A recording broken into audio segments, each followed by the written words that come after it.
So for today's video guys, ay mag-video tayo dito sa view ng Canlaon Volcano.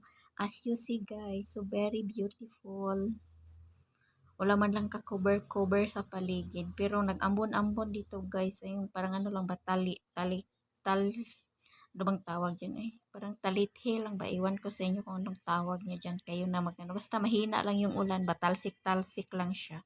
Pero hindi naman siya nakakabasa. So, yan ang ating videos and lagi ko naman itong binibideo dito sa taas. Kasi dito ako sa 12th floor. So, kitang-kita ang kapaligiran. Hindi naman siya lahat makikita talaga. Kung ano lang, yung kaya lang ng mata ko makita. And then, merong airplane. Dumadaan si big airplane. Cebu Pacific yan guys na airplane.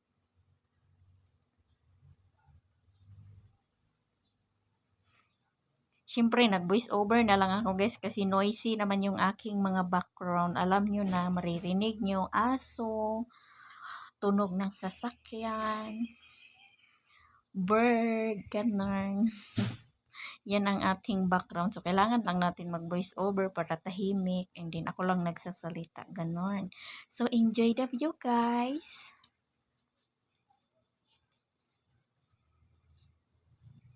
Pinapakita ko lang yung weather dito sa Bacolod. Kung nandito kayo sa Bacolod, kung wala naman kayo sa Bacolod, hindi makita nyo ang view ng paligid. Actually, ang Canlaon lang naman yung purpose kung ano sana i-video.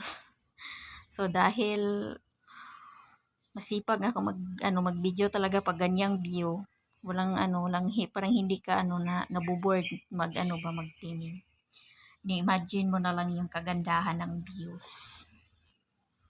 Ayan yung Canlaon guys, o yung bunganga niya ba, yung sa paligid niya, kita nyo yung parang nag little brown. Epekto pa yan sa sa pagsabog ba. Hanggang dyan lang yung lava. So, pero yung talaga, yung pagbuga ng lava doon talaga sa kabila. Sa Oriental view. Maganda din yung view doon guys, pag nandoon kayo sa sa Oriental. Yung bahay na yan, malapit na matapos.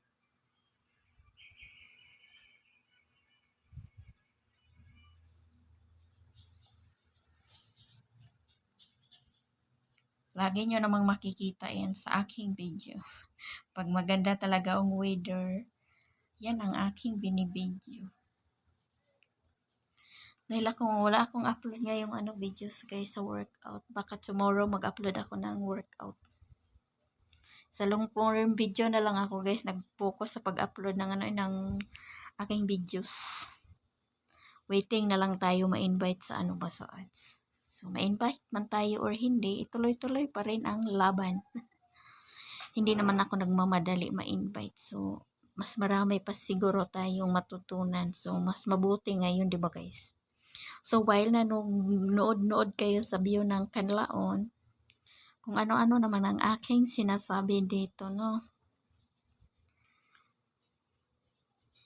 Basta mag-enjoy na lang kayo guys sa view guys. Pero, malayo yan dito guys. Ay, nag-zoom lang ako sa aking videos para feeling malapit lang. Pero malayo yan.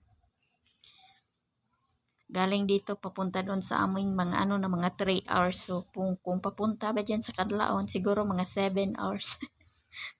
Malayo kasi yan, tapos mataas pa.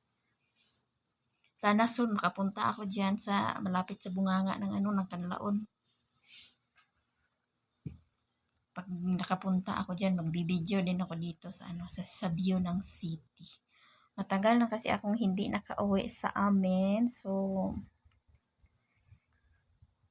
I don't know kung kailan ako makauwi. Namiss ko na makita yung mga kapatid ko. Mga pamangkin ko, namiss ko na sila.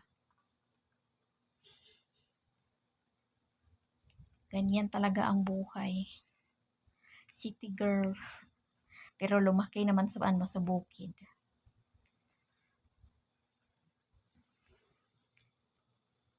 Huwag kayong magsawa manood sa aking mga videos, charing. Pero hindi na ko naman kayo pinipilit manood kayo sa aking mga videos kung ayaw nyo eh. Pwede kayong maghanap ng videos na gusto nyo. And then, dito tayo guys sa likod ng bahay. Ito na guys yung hitsura, di ba? Last yung pinakita ko sa iyo, brown na brown yung mga halaman dyan. Ay, halaman. Ano ba, damo? Nagkamali. Halaman ka dyan, Cordapia. Patakar ka gwakal. Yan dito sa likod ng bahay guys.